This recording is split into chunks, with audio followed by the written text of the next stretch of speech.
Hi, everybody. I'm Bruce Moody, and I'm with Military Community and Family Policy. We help family members navigate military life. And we also bring you Military One Source. And we are bringing for you this ongoing series about moving your personal property. So last week, we talked about what to expect on pickup days and delivery days. And today we have with us Mr. Daniel Martinez. He's Chief of the Systems Division at the Defense Personal Property Management Office. And we're going to have a conversation about the post customer satisfaction survey and the claims process. So welcome, Daniel. Good to have you with us today. Thank you. Very happy to be here. Yeah, good to have you with him. Look forward to this conversation.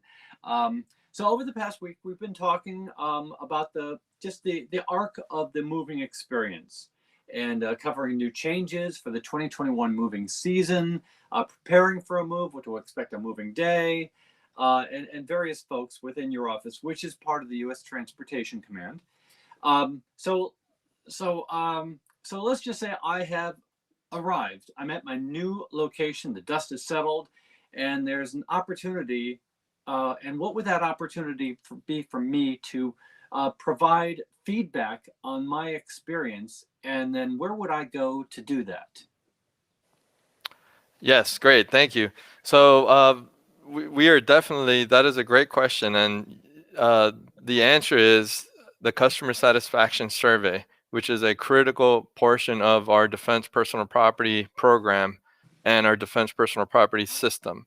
So essentially, what you would want to do when your move is complete is go back into the defense personal property system, which is the same system that the very, very large, overwhelming majority of service members and DoD civilians are using to move their household goods and unaccompanied baggage.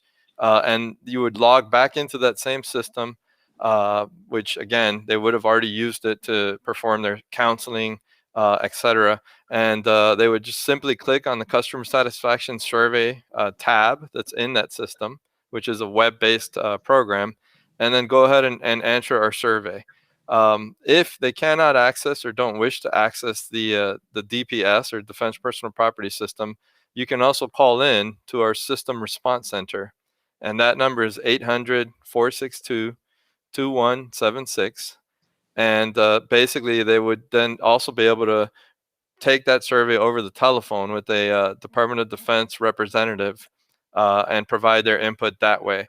The important thing here is that we want to hear from our customers. We want to hear about their experience, whether it was a good experience or a bad experience, because we acknowledge that we're constantly trying to make the program better, and we can't really do that without their insights. So again, really want to encourage folks to please take that survey and provide us honest feedback, including comments. The comments we find are often some of the most insightful information that we capture, and we've actually used those comments to shape our business rule changes each year. So if customers had a great mover, please let us know. We want to make sure that we're hearing that as well. If they didn't have a great move, please go ahead and expand on that, because we actually do look through those, and I'll talk about that more later on. I want to highlight a couple more things here on that survey. We have a tutorial on move.mil that helps customers navigate through how they would complete that survey. If anybody has any questions on how to do that, again, I'll talk about that a little bit more later. And then I would be remiss if I didn't also mention, so the survey that I'm talking about provides feedback on the mover, the moving company. We've actually started a pilot program on capturing feedback on the government services that support the household goods move process. So particularly the counseling support that the customers may have received at their origin, and also their quality assurance inspection support during the pack out process. usually 50% of the time or greater is the service's goal for having a quality assurance inspector come out to your residence while you're having this move. We want feedback on how that support is going, right? And then finally on the claims process, which I know we'll talk about later this afternoon, we also we're doing a pilot survey on that government service, government support. And that's a little bit different. It's not in the Defense Personal Property System that I referenced. Customers would receive that via text message and email. It's currently only in a limited deployment at few installations, Camp Lejeune, Tinker Air Force Base, San Diego. And as we move out into later this summer, we will be expanding that government service survey to larger sites. But that's kind of the importance of our customer satisfaction survey, and I really cannot emphasize it enough that we want everybody's feedback on their move process. Yeah, absolutely, no doubt. And we'd like to get your feedback now if you're watching this, even if you're watching this as a recorded event. We've got folks from Military One Source and folks from the Defense Personal Property Office who can jump in if you have a question or just a comment, an opinion, an experience to share. We'd love to hear from you. So just looking forward to hearing from you on social media, and also I know the TRANSCOM people are looking forward to hearing from you on this survey. So why don't you tell me a little bit about this survey, a little bit more about the survey, and then what happens with the feedback once people have provided feedback with the survey? Sure. The survey it's actually a fairly short survey. There are 6 questions that actually rate the moving company, and it really covers the life cycle of the move, from the quality of the packers, the professionalism of the packers, the timeliness of the shipment, and then the same on the delivery side. The professionalism and quality of the delivery crew. Uh, the the survey is critical for us. It actually comprises 70% of what we use to rank moving companies. So unlike some other surveys, which in some cases maybe are used simply for internal business rule changes, like I've mentioned before, we do that, but we also use this survey to rank and determine future business offerings to the moving companies. So it really does matter. It plays a huge role in the moving company's ability to obtain future business.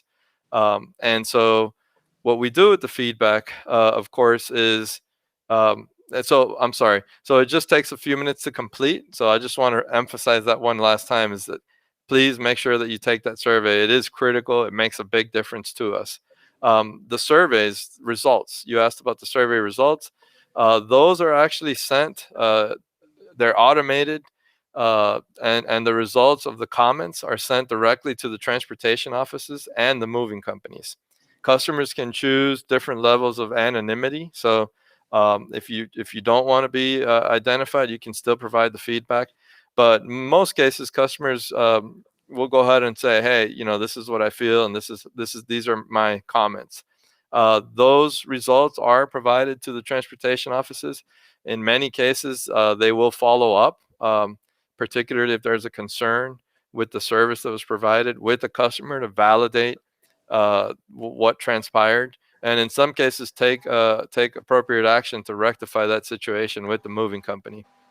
I want to make a few points on that on the survey that are critical. We actually prohibit the moving companies from asking you survey questions, so that they're not pre-screening you to determine whether or not they should remind you to take the survey. We also prohibit them from offering monetary gifts or incentives for customers to complete the survey. And again, this is an important survey for the moving company, so that's it's something that we put in our business rules to ensure that we were getting honest and unbiased feedback on the move quality. Um, the last thing is that we find many customers want to make a point of is in many cases, they choose to complete a claim, and I know we'll talk about the claims process here in a few minutes. They'll choose to finish their claims process before they provide an overall satisfaction on the survey. So companies are also prohibited from making a claim offer contingent on the completion of a survey. And so that's an important point. The last question that rates the moving company is their customers' overall satisfaction with the moving company. And so that's why many customers choose to wait until the claim is complete. And then finally, we do have our survey results available. We aggregate those survey results, and it's something that customers can access when they log into the DPS system. There's a scorecard for the moving company, and then also the U.S. TRANSCOM public website, which is ustranscom.mil/dp3. We have a customer-facing dashboard on there that gives you some information as a customer on overall moving company results, and we continue to work on that dashboard to make it something that is more real time and provides individual company performance results to customers. So that dashboard is pretty interesting to look through, and I encourage people to have a look. What we can do is post in the comments a link to it, so you can just click and you'll be on your way. And it does seem like filling out a survey is a quick and a pretty quick and easy process. Now you had mentioned claims, and I know enough that there isn't just one claim. There's different types. So talk to us about the different types of claims that are out there. Sure. Broadly, there are two categories within the Defense Personal Property Management Office. There's a household goods claim, and there's a privately owned vehicle or POV claim. Those are the two general lines of business that we manage. Within the household goods claim, of course, we have long-term storage, sometimes referred to as non-temporary storage, that gets stored for a long period of time. But those are the two broad categories. We also have something called an inconvenience claim, which has nothing to do with damage to your property. It's all related to typically a late shipment, whether that's a POV shipment or a household goods shipment. And so I'll broadly I'll talk about each of those here in a minute, but I wanted to give that broad overview. So for household goods claims, that would include your household goods, your furniture. It would also include unaccompanied baggage, or that express shipment that many military customers are familiar with, which is usually sent by air and arrives before the household goods. It also includes non-temporary storage, which is that long-term storage, and then something called direct procurement method shipments, which is typically used for very small shipments, local moves on and off base, and those types of moves. Underneath that broad household goods claim category, we have something called residential damage claims or real property claims. That is essentially damage to your physical residence, right? Whether a mover sometimes might scratch your floor or put a dent in your drywall, that's real property damage. We actually do require TSPs to handle any real property damage claims. Customers have to meet timely notification requirements for that, and that is under that broad umbrella of household goods claims. Finally, we have quick claim settlement, which is essentially in reference to any damage that is under $1,000 or less for a move in the Defense Personal Property System. And not all TSPs offer quick claims, but in many cases, drivers are authorized to try to settle anything at delivery. And of course, if a customer accepts a settlement, that's usually provided in cash, and then a customer would sign that they can't subsequently claim that item in a follow-on claim. From a POV claim perspective, which is that second line of business I talked about, there are several options for filing that. If there are scratches on a vehicle, etc. That's covered in detail on the PCS My POV website. I'll talk about that some more later on. And then finally, that inconvenience claim that I talked about, which really covers both lines of business, household goods and POV or privately owned vehicles.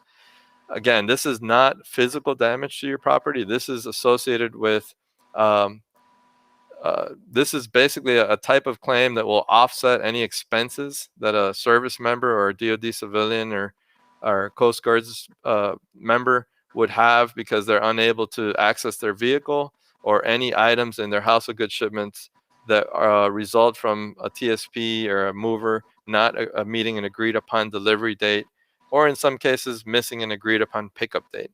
So essentially, if you have plans and you are now inconvenienced because they did not meet the agreed upon dates, that's where inconvenience claims come into play.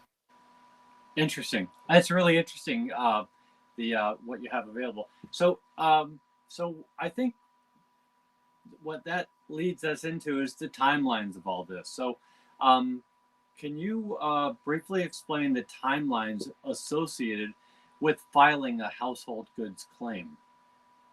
Sure, absolutely, I can. And actually, I just wanted to mention, since we're talking about timelines, on the customer satisfaction survey, uh, I wanted to make a point. We actually you have 1 year from the delivery of the shipment to complete that survey, and so that's you can complete it at any time, but the score. The score that gets assigned to the mover is dependent on having that survey result within 1 year.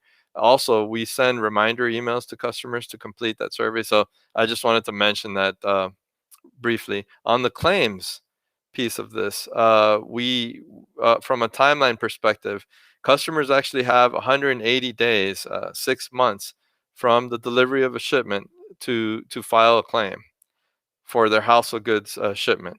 That is a significant change that we're proud to brief here. For many years, customers only had 75 days from delivery, and that was actually one of our big business rule changes that we put into play last year, more than doubling the time that they had. So they have 6 months from delivery, or 180 days to be exact, from delivery to file a household goods claim. Now, I want to make sure I emphasize, customers can also um,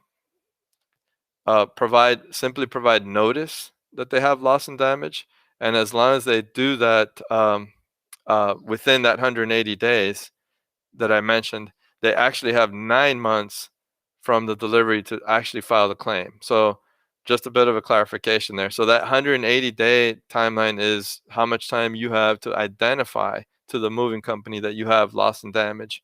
And then if you've done that, then you have an additional 3 months, or for a total of 9 months from the delivery to complete your claim and still receive that full replacement value for the claim. Something that's important to note: in cases where customers cannot file within the 9 months, they should still file because they can still work with their military claims office and receive compensation. The full replacement value compensation won't be available at that point in time. It'll be depreciated, but even after 9 months, folks should not give up on that. For non-temporary storage, which I mentioned earlier, and the direct procurement method, those smaller shipments, typically on and off base, those are not filed in DPS, but they can be they're worked directly with the mover. All the other claims, from a household goods perspective, they can be filed in the Defense Personal Property System. So that's where a customer, I mentioned earlier, they go in that system to do the customer satisfaction survey. They also go in there again, click on the claims tab to provide their loss and damage notice and or to file their claim. So it's all handled in that system. Once they do that, and they go in the system and provide the loss and damage, they're not done. They actually have to submit a claim in the system. That's a very important step, and sometimes there's confusion about that. And so again, I'll talk later today about tutorials and where folks can get more information on how to do that. But once they have submitted that claim in the DPS system, the moving company then has 15 days to confirm receipt of the claim, and then they're required to make an offer and either pay, deny, or make an offer on that claim within 30 days if your claim is $1,000 or less, and then they have 60 days if the claim is over $1,000. Uh, TSPs are moving companies. TSP is a transportation service provider. They'll do that in the Defense Personal Property System. Typically, sometimes they'll send emails to customers to try to work it that way, but they'll have to actually go in the system for a customer to accept those offers or counter offers. They'll go in the system to do that. And then in many cases, if a customer has multiple line items in their claim, let's say they have 10 items, they may get different offers for each of the items from that moving company. The moving company may reject some of those line items. So basically, customers will have to go in the system and work on that claim and make counter offers and negotiate or accept the claim offer on a line item by line item basis. And again, I want to emphasize, if a moving company makes an offer that a customer agrees to, once they've agreed to a settlement offer, the moving company has 30 days for all lines of business, whether it's household goods, long-term storage, or a DPM or local move type claim. They have 30 days to actually make that payment once they agree to it. When it comes to the negotiation process, this is a change that we've put in recently as well. We've added some time limits for the moving companies to actually be more timely in their repair and repair estimate process. So they actually have to hire a repair company within 20 days of the submission of a claim if they're going to choose to offer a repair. And then if the repair is accepted, they have 45 days to complete that repair. And why that is important is feedback that we received from customers included that they had to hold on to property for way too long. They had some damaged property sitting in a garage, for example, and simply waiting on a moving company to decide if they were going to come and repair it or inspect it, or if they were going to exercise salvage rights, which is basically where a moving company, once they pay for an item, if it's a total loss, that they can actually come back and take possession of that property. So we added timelines to make sure that customers weren't holding on to that property. Very important point during this claims process is customers should not feel pressured. There will be some pressure applied because it's a negotiation process, but they should not feel pressured to accept something that they are not completely satisfied with, especially with respect to an offered amount. I would expect that you will have to negotiate, and if you're not satisfied, don't accept the offer, because you have military claims offices that are available to support all DoD service members and civilians.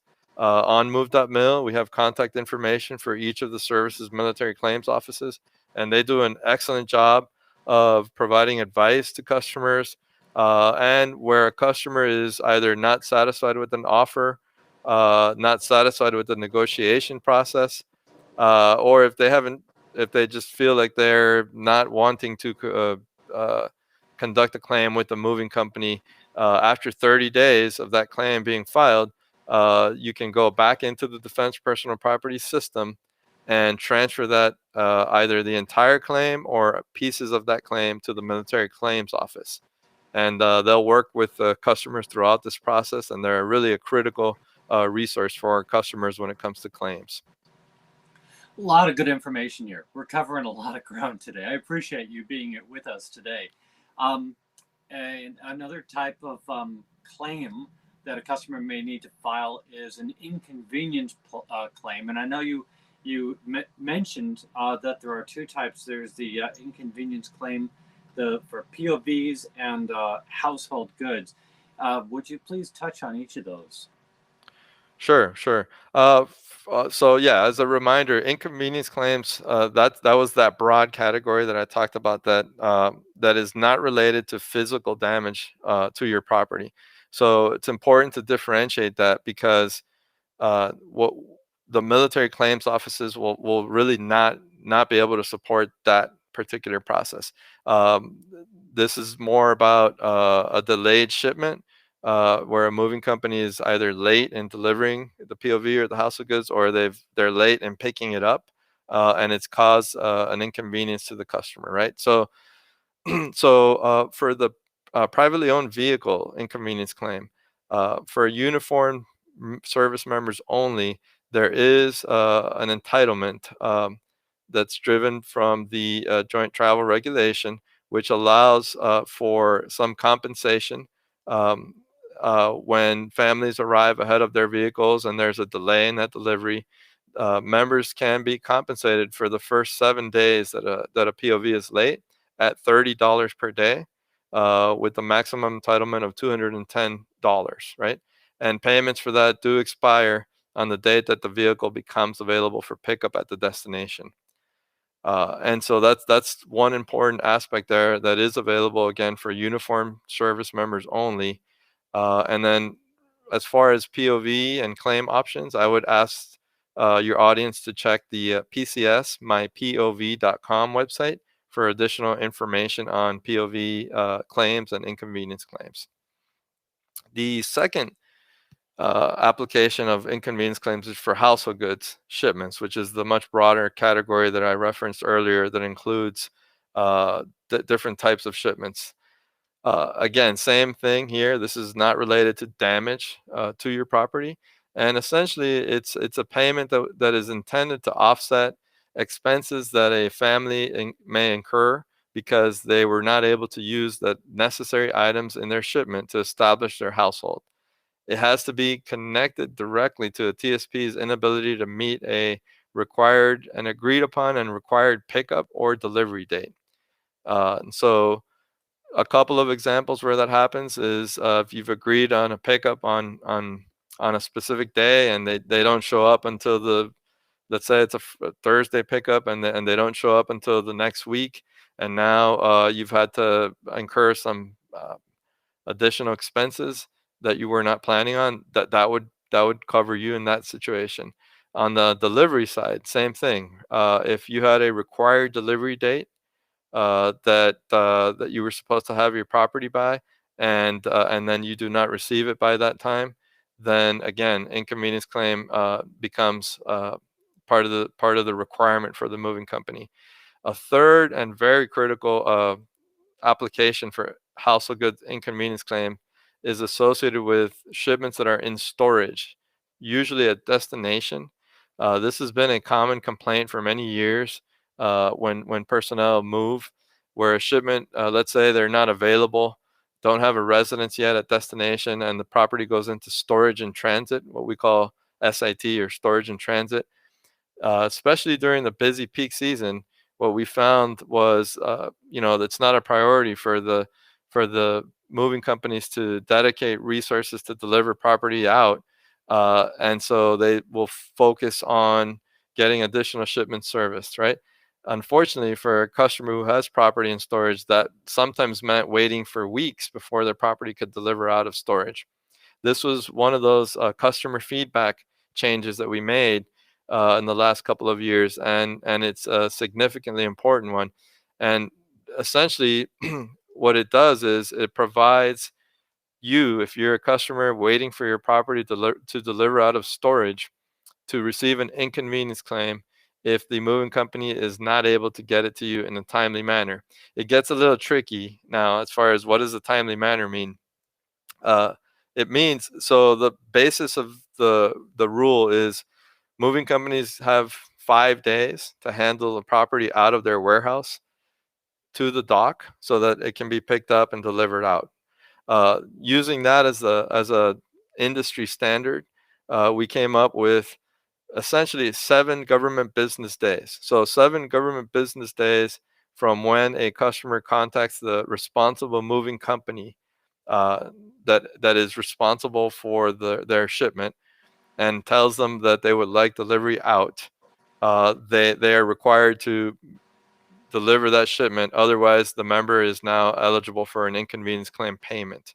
Now, if a customer requests delivery out, let's say more than 7 days out from the date that they call in, let's say you ask for delivery out in 3 weeks. In that case, where it's more than 7 days, the moving company actually has 2 days from the date that you requested it out. So 3 weeks plus 2 days in that case. And so if they don't have it to you, within 2 days of that day that you asked for 3 weeks into the future, then once again, you become eligible for an inconvenience claim. And the purpose of this, again, is to offset those expenses that families, undergo as a result of moving companies' inability to deliver when they said they would. So we covered a lot of ground. This is awesome. Really great information. So we talked a lot about claims. Is there somewhere where somebody can go to learn more about the claims and how to file? Yes, absolutely. So for the privately owned vehicles, I know I've already mentioned the PCS My POV website. For household goods, there are several resources out there. Uh, a lot of them really are on move.mil. We have a personal property claims fact sheet that covers household goods, POVs. It covers residential damage, and it's on a one-page graphic. We encourage our transportation offices to use that and provide that to customers. By the way, I'll use this opportunity to make a plug for customers out there to please go see those transportation offices as soon as you have orders. I can't overemphasize that as much. This industry, as many of you know, is capacity is hard to get after. Everyone wants to move in the summertime, including people who are not affiliated with the Department of Defense. And so it's very important that as soon as a service member, civilian has their orders to go ahead and visit the transportation office. Another set of resources that we have on move.mil include tutorials that customers can access from the top of the move.mil page that cover a range of topics, everything from registering in the Defense Personal Property System so they can complete their move.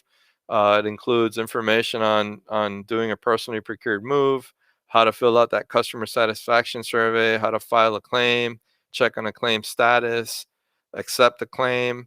And then finally, there's an entire section there on the move.mil moving guide area that covers loss and damage claims for household goods and all of those other topics.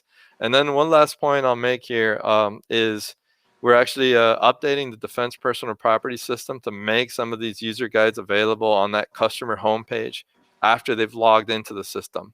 So in the future, when a customer is logged right into the Defense Personal Property System, they'll be able to access these user guides right in the system, so they don't have to come back out to move.mil. Well, I mean, moving is a huge issue.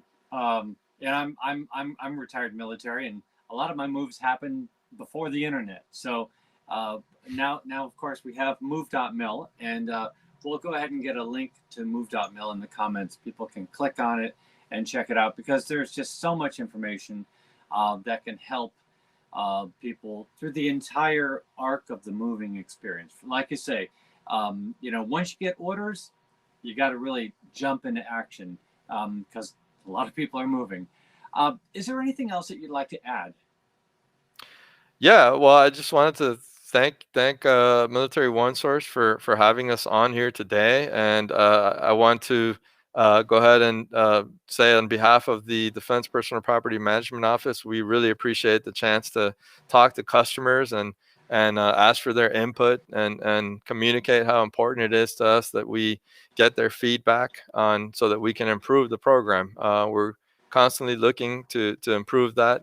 Our program, change business rules where we can, update the system so that it's a better customer experience, and we're really postured to make sure that our customers have a great 2021 moving season, and really moving forward beyond that, so that we're doing everything we can to make the program better. And then the last thing I'll say is, again, another plug that customers, please, as soon as they get their PCS orders, go to their transportation office and get their move process started, so that we can find the best dates and make sure that we support their process the best that we can. Absolutely. Good advice. Wonderful to have you with us today. We appreciate you and everybody who's been coming and being a part of this series as we explain moving people's personal property. Really important topic. Thank you so much for being with us today. Thank you. Thank you. All right. Take care. Bye-bye, everybody.